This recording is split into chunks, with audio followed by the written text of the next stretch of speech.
This is Janet Diane Mourglia-Swerdlow with another edition of Cooking with Janet. I'm so happy you joined me today because I am in the middle of experimenting, which, surprise, surprise, that's what I like to do because I don't want to have my food be dull and boring, and I know you don't want your food to be dull and boring. And of course, whatever you put in your body is an outpicturing of what you're putting in your mind. So I did a little bit of prep work to start with, and in my enthusiasm, this is what I have to show you. Since we're talking on the news about things that are naked, this is a naked ear of corn. Because what I did was after I took the peeling off, I just took my knife and I went down and cut off all the corn kernels. Fresh corn, non-GMO, no mold in it. It's beautiful, beautiful corn. And as I did that, I want you to look here because I've saved the corn husk. I'm going to dry these so that I can make tamales during the winter time. So I don't have any dried. So for now, I'm actually going to make my tamales in some wax paper and steam them that way. But later on, this is what I will use once I have these dry. You can buy these sometimes in some Hispanic markets, but my concern is if it's full of mold. So if you have that concern, and you don't have a way to do your own husks, then use wax paper. Over here, I have the corn silk. Now, when you take the husk off the corn, this is the corn silk that's left on there. And when I was younger, I used to spend a lot of time stripping and stripping and stripping away every single bit of corn silk. Well, corn silk really is good for dissolving gallbladders or gallbladder stones and things like that. So you can make tea out of this. So I'm going to try to dry this, but you can see it's very beautiful. What was showing out at the top of the corn was a little bit dark. I just used my kitchen scissors and I cut those off. So now I have this beautiful corn silk that I'm going to use for later. Now once I took the corn, then you've seen me do the masa from the dried corn. This was a different process. I actually put it in the food grinder while it was fresh, and I want you to see how beautiful this turned out. I was really thrilled. This is my first time, and again, we won't know till we unwrap the steam things, but isn't that a beautiful batter? So what I'm going to do next is I'm going to take 4 cups of this to 1/2 cup of butter, and I am going to whip my butter and add this in. So I'm not sure how many cups I have here, but for every 4 cups, 1/2 cup of whipped butter. So that's the next step with a little bit of baking powder, and then we are going to put it in wax paper and we are going to steam it. So lots of interesting things. Now, when you steam, you can do a lot of things, but I'm not going to be real daring today. You can put in some kind of a hot chili powder or paste. You can put in meat. You can put in cheese. There's lots of things you can do, but because I'm experimenting, I am just going to do the bare basics today. But anyway, I thought this just turned out gorgeous. So on to the next step. The next thing we're going to do is we're going to put some butter into the bowl. Now I went ahead and started a batch so I could see how it would go, so I can show you. So the butter goes in. We're going to raise this up, and I'm just going to get the butter going a little bit. Plug it in. There we go.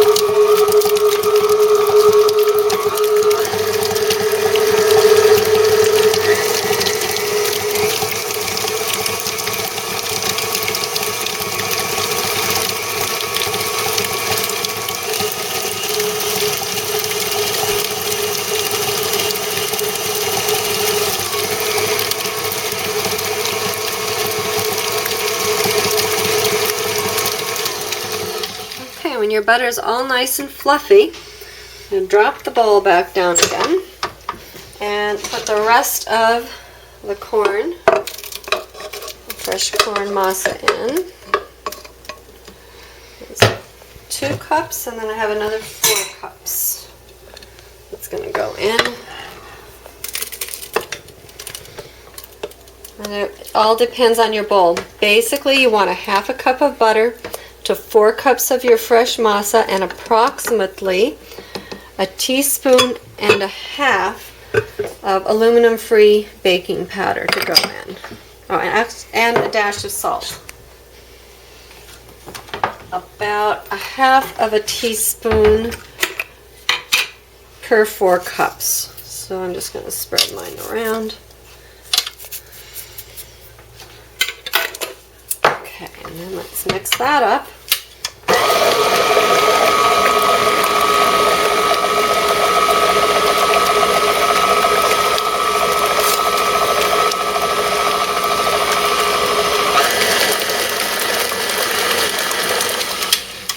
check it with my spatula to make sure that it's off the bottom and the sides, which looks good. Okay, this comes off because we're done with our fluffing up our butter. Now let's take this over here. Okay, now remember what I told you, that we have the corn husk here for another time. But for now, we're going to experiment with the wax paper. So you're going to put 2 or 3 large tablespoons of the fresh masa, depending upon what you feel like for the moment. And wrap it over and leave it open, because that's the way that I steam the corn husk. You can see I already have some started here. We're working at it, and we're just going to put it right in amongst everything else. And you can see that I'm using my pasta steamer pot. That's probably a little much for that. I'm going to take it out. There we go. This just goes up. And fold it over and leave it up. This is my pasta steamer pot. It has the holes on it. And this I'm going to just set right over here over my boiling water and cover it up. And I'm going to check it. It's going to take it a while, so I'm going to check it again, maybe 30 to 40 minutes. It might even take up to a couple of hours. Sometimes it does in the corn husk. So I'm going to let it sit, and then we'll open it up together and see what we have. Okay, let's take a look and see how our tamales are doing now. They've been steaming for almost 2 hours, and you can see that they're starting to solidify, but they are still going to need some more time. So I'll unwrap one just so you can take a look at its progress. And these are fresh, and what I might wind up doing, as I told you, this was kind of an experiment for me, as I might wind up eating them like this. I'm going to let them go for another hour or so. What I did was I opened up the water and I dumped it because there was a lot of juice from the fresh corn. So I'll show you how it's coming. You see, it's starting to solidify, but there's a lot of juice down here that's still having to come out, a lot of water. So I want it to be, so that I can hold it in my hand, but it still has a really nice texture to it, and if need be, we can just eat it as a side dish. So I'm going to put it back in here and let it continue to steam, and we'll see what happens. Alright, with that said, I'm going to move you over here to my fresh salsa. I don't know if any of you have done that before, but it's pretty easy to do. I'm going to start with a tomato. Now, you can do it with the peel if you want, but if you have a few extra minutes, it's really worth your while to peel the tomato. And a lot of people don't realize how easy it is. What I do is I put it in a pot of boiling water, and it's going to need to sit there for a couple of minutes until the peel starts to get soft, and it'll be real easy to take off. So I'm going to just let it sit there. And while that's boiling for a second or two, we're going to go ahead, and I have my Cuisinart set up. I'm using this particular blade to chop up my vegetables. So my onions are going in first. So we've got the onion in. Here we go.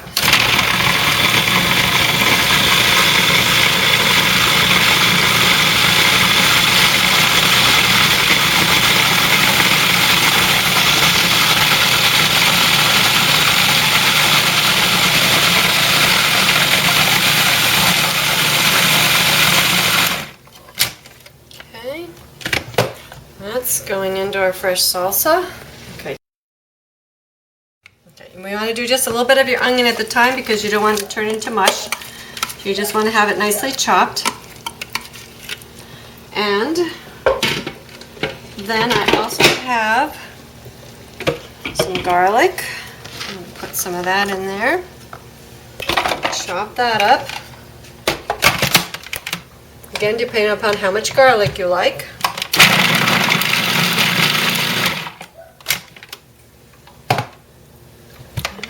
Put that in there, and we'll give it a nice flavor.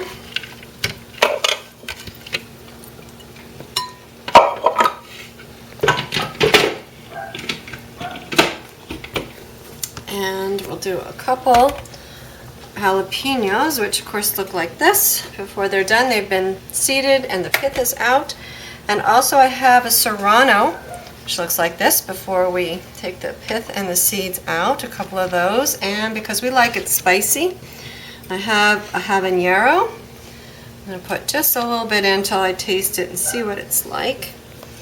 And let's see how that goes.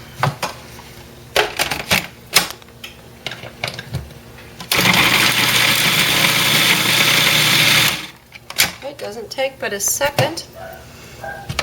Some of the larger pieces you can redo, but if you leave it in too long, you may wind up with some mush, which you don't want, of course. Let's take out some of these smaller pieces. It looks, again, really beautiful. Yeah, I can feel it in my nose. It's burning. Be a hot batch.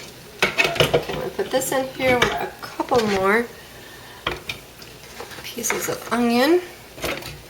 And in the meantime, I think my tomato is done. Now you can see how the skin is starting to peel up on that. I'm just going to set it in here to cool for a second. This was a big tomato. A lot of times they don't take that long, a smaller tomato, but it's a little bit bigger. So let's throw a couple of these things in. Let's see if we can mush this up just a little bit more.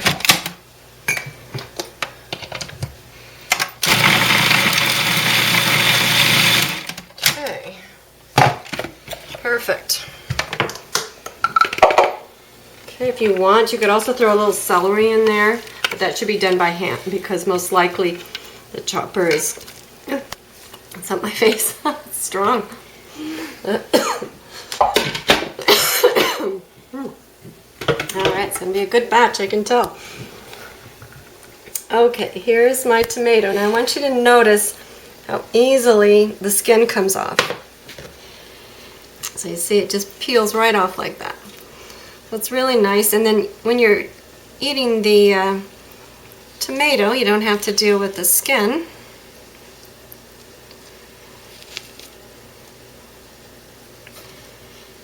It's the easiest way that I know how to peel a tomato. Here's the bottom. And like I said, this is a large tomato, but if you have a smaller one, it usually just takes just a couple of seconds. The burner is off. Okay, then let's turn it over, and we want to get, of course, the stem out. It's down a little hot. My dogs like the stem. Buddy's down there waiting for the stem. It's a little hot for him at the moment though. Okay, then when you cut up your tomato, now again, this one has very few seeds in it, but if you have a seeded tomato with a lot of seeds, you can always open it up like this, and you can use your knife to pull them out, or if they're a firmer tomato, you can actually squeeze it a little bit with your hand and get the seeds out. And I was going to put this through my food processor, but I don't think I'm going to now because it's a little warm from the boiling. If you take the time to cool it, of course, then you can put it in. So we're going to cut that up, and that's going to go in. You can see what beautiful color is forming here. Fresh salsa is a really fun addition to any meal.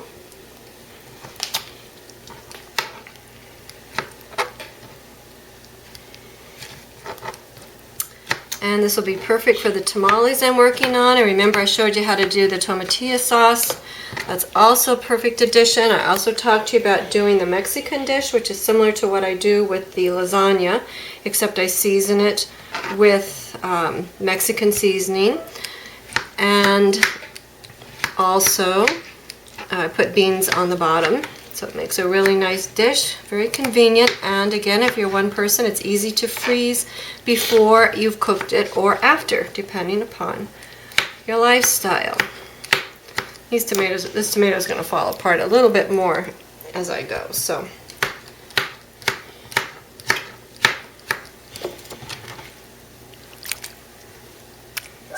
okay, so your fresh salsa is really very, very easy to do. And before we're done, all right, let's go ahead and put some cilantro in. If you don't have cilantro or you don't like the taste of it, you can always use parsley. Parsley is very good for your blood. Cilantro will help pull heavy metals out. So I like to use cilantro if I can get it. And right now Cindy has some beautiful organic cilantro. We're going to chop that up.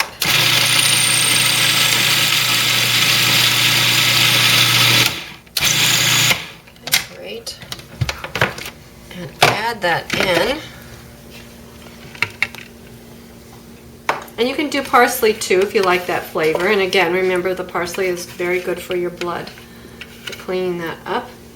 And if you have fresh lime, that's the best, or lemon. I have a little bit of organic from the bottle. I'm going to just put in a tablespoon or two, along with some nice quality sea salt, probably about a 1/4 teaspoon, maybe a little more, but not by much, and a little pepper, about a 1/2 teaspoon roughly, maybe a little bit less. And you just stir it up. It makes its own juices. And you really have a beautiful addition to any meal. It has a lot of nice color, and you want to remember that your digestion begins in your mind before it even starts in your body.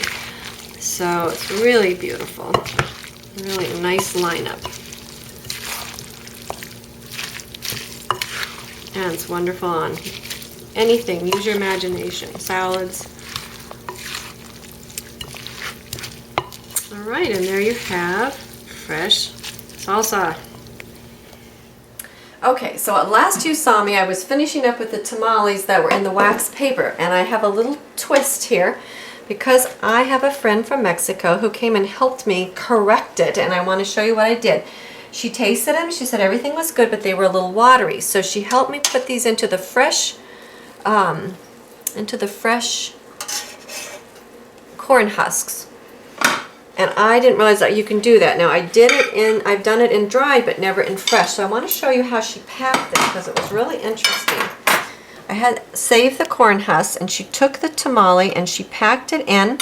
Then she folded it like this and put it up. And then from here, this went into the pan to be steamed. And she said if you wanted to, you could actually take a piece of the corn husk and rip it off like this, and put it around and tie it, and it makes a really nice presentation, and then put it into your steamer. Okay? And this part I had never done before, so I'm learning. And then it just goes right into the steamer to be steamed.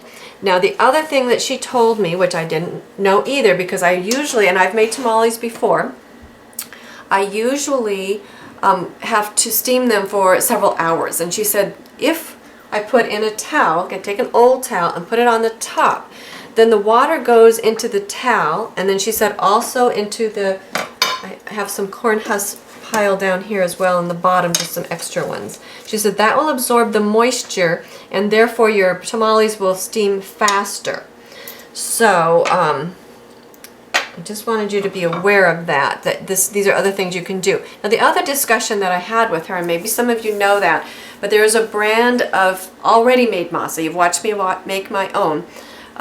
There is a brand of already made masa called Mazteca, which she said comes from Mexico, and she believes is not GMO. If any of you know anything about that, please let us know, but that is her understanding at this time. So if you're going to make your own, or you want to do the pre-made masa, look for the Mazteca brand from Mexico, and we'll try it from there. But anyway, and you'll watch me make this the fresh salsa, so that's what we'll be eating on this tonight, so it will be delicious. So let me pull out another one, because I made that one into your little package. So I want you to see what it looks like, because the batter was beautiful, and again, you can eat it with the fresh salsa, you can do it with cheese, and as these cool, these will get a little bit more solid. But anyway, this is a fresh corn tamale, and there is a specific name for it, which I am going to be posting when this goes up. So I'm not exactly sure how to say it, something like uchepos or something like that. But anyway, if you're Mexican, you're probably laughing at me. That's okay, because I'm having a good time learning right along with you. So let's put this aside, because I want to show you the very last thing that we are going to be enjoying tonight. Let's cover this and keep it warm and set that part aside. And this recipe came to me from a friend, so I call it Micayla's cake. And it's going to be made in a springform pan. So those of you who have a pan, and I have a piece of wax paper down here. You can also do parchment. I just make a circle around this, or if I do any kind of a cake pan.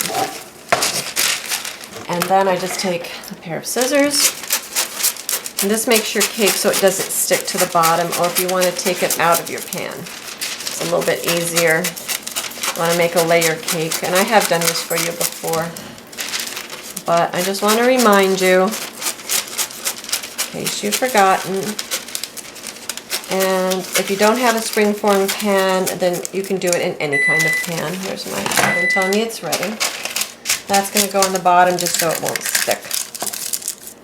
Okay, but springform pans are kind of fun. Want to make cheesecakes or whatever. So I've melted in here 1 cup of butter. You can also use coconut oil if you prefer. So I'm going to let that sit here. Well, I put in, this is green and black, 2 bars of the 85%. I use a lot. You've seen before, the 85% cocoa. And this is a really nice cake. So I'm just trying to remove that from the heat. Gonna let that soften and melt in. And while that does that, I'm going to bring you over here to my food processor. And in the food processor, I'm going to use this specific blade. That's going to go in. I'm going to put in 6 eggs. Beautiful, nice organic ones. You can see how lovely the yolks are. Nice and dark. Okay. And into that, I am going to put in a cup of my coconut crystals, which you've seen before, and a cup of cocoa powder.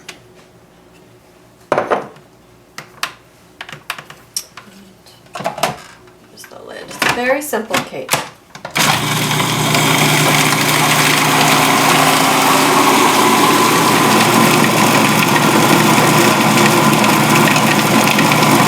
Okay, let's check it out. That looks nice. Okay, I'm going to blend it just a little bit more.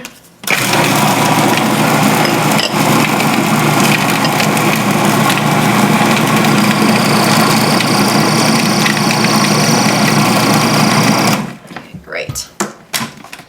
Now we have our hot butter and cocoa bars melted, and we don't want it. We want to introduce it very slowly because we don't want to cook it. We want to just blend it together. So I'm going to make sure my chocolate is melted. Lumps out. Well, that's finishing up. I'm going to dump this back into the bowl. So everything's going to be nicely blended together. This is really, it makes a really nice cake. It's very easy. When Micayla served it to me, she put on blueberry topping, just some fresh blueberries and some chopped up nuts. It's really made a lovely presentation. And a little bit of whipped cream, and you have a beautiful, beautiful dessert.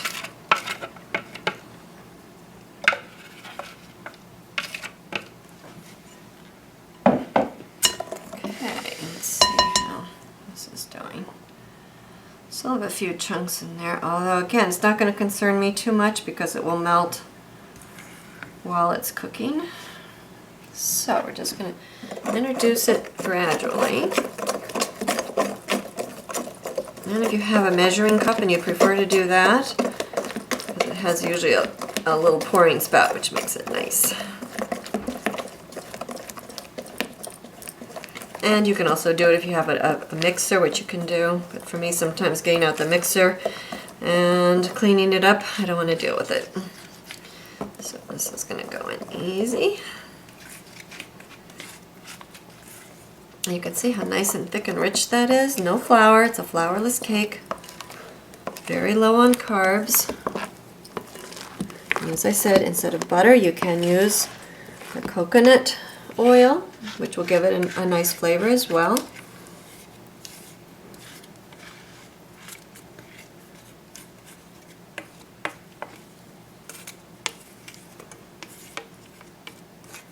Okay. Let's finish mixing this in.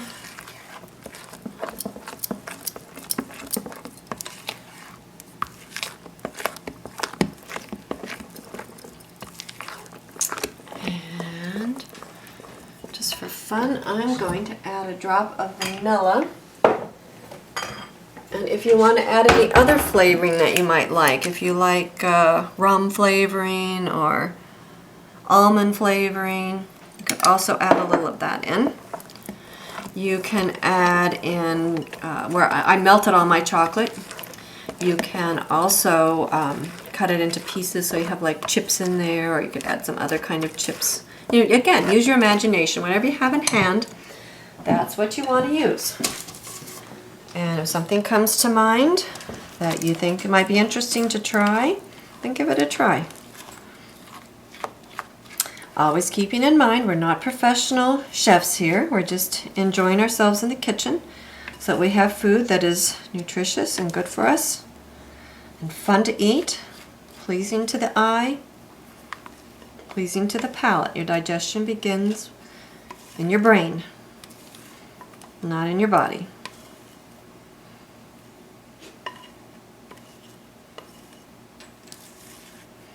And this, depending upon the heat of your oven. Now I bake it at 350, and depending on your ingredients that you use, somewhere between 20 minutes and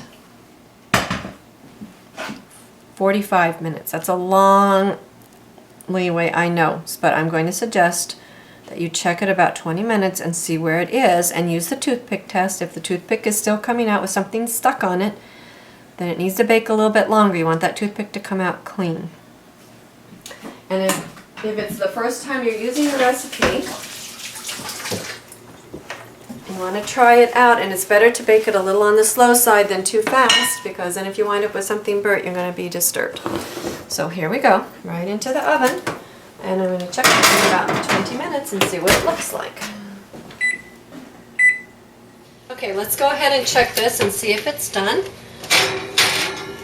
Oh yes, it's perfect, in fact. So I'm going to take it out, and now after you let it cool, then you're going to want to take it out of your springform pan. I'm going to go ahead and do it now because I want you to see how beautiful this cake is. Very lovely. Remember, this is flourless, extremely low carb. And again, now this is the way I cut them. You can see how rich and thick this is. It's just beautiful. Okay, and then we're going to cut it this way, and you can cut it into however many pieces that you want, but it's extremely rich cake. And again, you can put fruit, nuts, whipped cream on it, or you can just eat it like this. But see how nice and thick that is? It's a gorgeous, gorgeous cake. So anyway, it's flourless and it's excellent, very low carbs. So there you have it. Okay, so I always appreciate it that you watch the cooking programs, and I appreciate your comments, and what I really appreciate is when you actually try it and then you write in and you let me know your results, because this is about all of us learning together. And sometimes the things that you tell me I can learn to add to what I'm doing. Like these people have sent in recipes for me and I'm trying them, I'm using them, and I may change them just a little bit, but that's okay. I expect that you'll change mine. That's what it's about. It's about cooking to please you, your palate, your family, what's easy for you. And again, if you're one person and you think, wow, that's a big cake, it's too much for me, you can make it for a company, or once it's baked, let it cool completely, then cut it, slice it, and wrap it in individual pieces and put it in your freezer. You can do that with this particular cake too, and when you bring it out, it's wonderful. Or you can also make it in cupcake wrappers. The only thing is, again, you're going to want to adjust your cooking time, because it's cooking in a different way. So there's lots of things that you can do. Use your imagination, use your creativity, and enjoy the process however it turns out. So thank you for joining me on another edition of Cooking with Janet. Bye-bye.